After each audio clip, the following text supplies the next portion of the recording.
Sensores de temperatura, conhecido também como termistor, tá?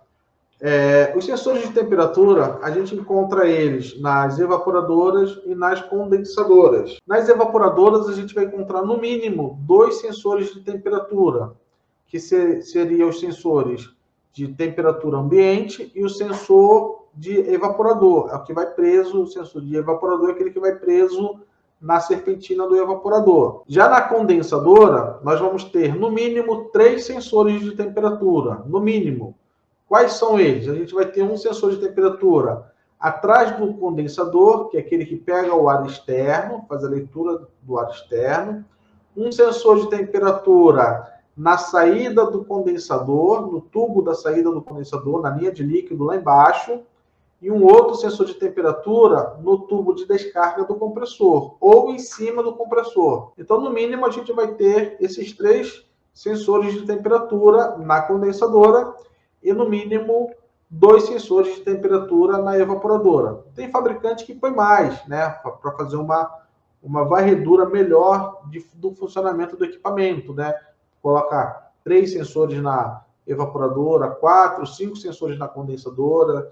Então, isso depende muito do fabricante. Mas, no mínimo, que a gente vai ter 2 sensores na evaporadora e 3 sensores na condensadora. E aí, os sensores vai depender muito de cada fabricante. Então, tem fabricante que trabalha com sensores na evaporadora de 5K, de 10K, de 15K.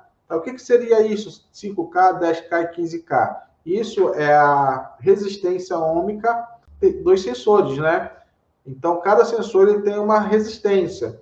Eu posso colocar um sensor de 5K numa máquina que o sensor é de 10K? Não, eu não posso fazer isso, porque vou ter resposta diferente de leitura. Então, eu preciso saber do fabricante, daquele modelo de equipamento, qual que é o sensor referente àquele equipamento, né?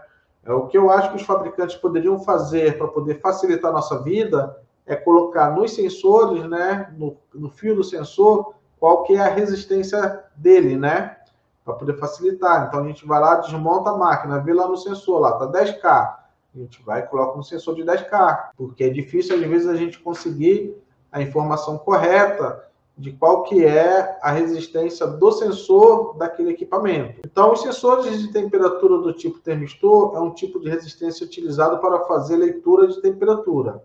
Ela muda a resistência de acordo com a variação de temperatura. Então, de acordo com a variação de temperatura, ele vai mudar a sua resistência. De acordo com a mudança de resistência, vai passar uma tensão diferente pelo sensor. E aí é essa tensão que a placa identifica para poder saber qual que é a temperatura que está no ambiente. Então, o sensor vai mudando a resistência muda a tensão e aí a placa identifica. Em sistema de climatização, podemos encontrar sensores de várias resistências. Dependendo do fabricante, podemos encontrar até 2 tipos de resistores com resistências diferentes. Então, tem fabricante aí que coloca na evaporadora, eu já vi, sensor X para temperatura ambiente e sensor Y, leitura de serpentina. O único, assim, que coloca mesmo o sensor diferente é o sensor do tubo de descarga do compressor, ou que vai em cima do compressor, né? Em cima do compressor ou no tubo de descarga. Esse sensor, ele é mesmo diferente o seu valor de resistência dos demais sensores.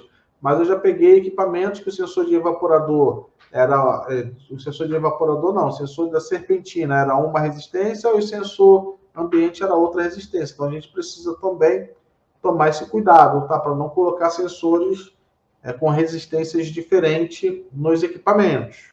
E como a gente faz o teste no sensor de temperatura? Bom, primeiramente a gente precisa saber qual que é a resistência daquele sensor. E o que seria a resistência daquele sensor? Seria aquele valor de resistência a uma temperatura. A temperatura de 25 graus. Então, quando a gente fala, por exemplo, sensor de 10K, a gente está falando que esse sensor ele é 10K a uma temperatura de 25 graus, tá? Se a gente falar com sensor de 15K, é um sensor de 15K a uma temperatura de 25 graus. E assim sucessivamente para qualquer outro sensor. Então, a nossa referência é 25 graus. E aí a gente precisa fazer o teste para saber se esse sensor ele está bom ou não. Porque às vezes o equipamento está dando código de erro do sensor de temperatura. Pô, mas será que é o sensor mesmo que está com problema? Vamos fazer um teste nele para a gente poder ter certeza se o problema é no sensor. Porque às vezes o problema não é no sensor, às vezes o problema é outro. Então, vamos eliminar o sensor, vamos começar eliminando os testes no sensor. Efetuar o teste nos sensores de temperatura, a gente precisa, né, de um multímetro, a gente vai precisar de um termômetro de contato, não pode ser aquele termômetro laser, né? Um copo com água, eu costumo usar um copo com água. Por que o copo com água? Porque eu garanto que a temperatura em volta do sensor vai ser uniforme, vai ser igual. Eu posso também fazer essa aferição fora da água, mas a temperatura em volta do ar pode ter pequenina variação que pode me dar um erro de leitura do sensor. E também eu vou precisar de uma fita isolante, que é para poder juntar a ponta do meu sensor com a ponta de prova do meu termômetro, né? Então, tá ali, ó, junte a ponta de prova do termômetro com a ponta do sensor a ser testado. Prenda os dois com a fita isolante. Então, você passa ali uma voltinha, no máximo 2 voltinhas de fita isolante para poder prender os dois. Coloque no copo com água. Então, você vai pegar essa ponta do sensor de temperatura com o seu termômetro e vai colocar dentro de um copo com água. E aí você aguarda um tempo até a temperatura estabilizar. Então você vai ficar olhando a temperatura no termômetro e vai chegar uma hora que essa temperatura vai estabilizar. E aí agora que a temperatura estabilizou, você pega um multímetro e faça uma aferição no sensor de temperatura. E aquela aferição vai te dar um valor de resistência, né?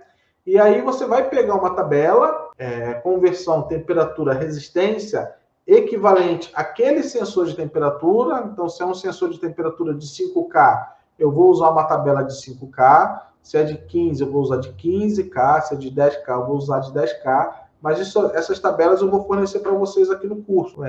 Vocês vão ter elas aqui.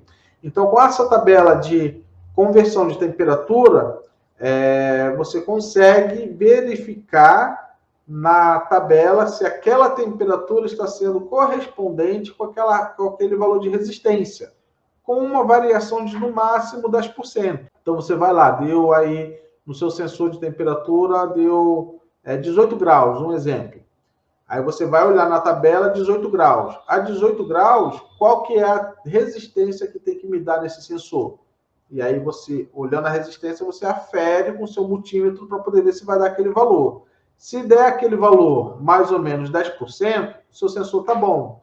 Se não der aquele valor, seu sensor está com problema. Então, você vai precisar fazer a substituição dos sensores, tá? Para poder resolver o problema do seu cliente, do seu equipamento, tá? Tabelas, eu vou disponibilizar a tabela para vocês. Eu tenho até algumas tabelas aqui abaixo, mas eu vou disponibilizar a tabela para vocês. Mas se caso vocês precisarem de uma outra tabela específica, vocês conseguem baixar fácil na internet. Na internet tem todas as tabelas de todos os sensores, né? Toda a resistência, né? Todas as resistências de sensores de 50K, de 25K, de 100K, de 150K, 200K. Então, vocês conseguem baixar a tabela que vocês precisam, tá? Eu vou disponibilizar as mais utilizadas, que é de 5K, de 10K e de 15K. Então, como eu falei para vocês, aqui está uma tabelinha, né? Que eu vou deixar aqui, mas vocês também vão ter outras tabelas. Tá? Então, ó, por exemplo, para o sensor de 10K, ó, se vocês olharem a 25 graus Celsius, ele dá 10K. O sensor de 50K, se vocês olharem a 25 graus Celsius, ele dá 50K. Né? O de 5K dá 5K a 25 graus Celsius. O de 200K dá 200K a 25 graus Celsius. Então, essa é a referência que a gente tem do sensor de temperatura para a gente poder fazer a leitura deles, né? Então, por exemplo, vou fazer uma leitura vou fazer um teste de um sensor de 10K, então eu tenho que usar a tabela de 10K. porque se eu for medir a 20 graus, o sensor a 20 graus, ele já não vai me dar mais 10K, ele já vai ter um valor de 12,55K. Se ele estiver a 5 graus, 5 graus de 10K, ele vai me dar um valor de 26,09K. Tem outra continuação dela aqui embaixo, ó. Essa é a continuação da tabela, não é outra tabela não, é a continuação dela. Então, de acordo com a temperatura, eu vou ter um valor de resistência.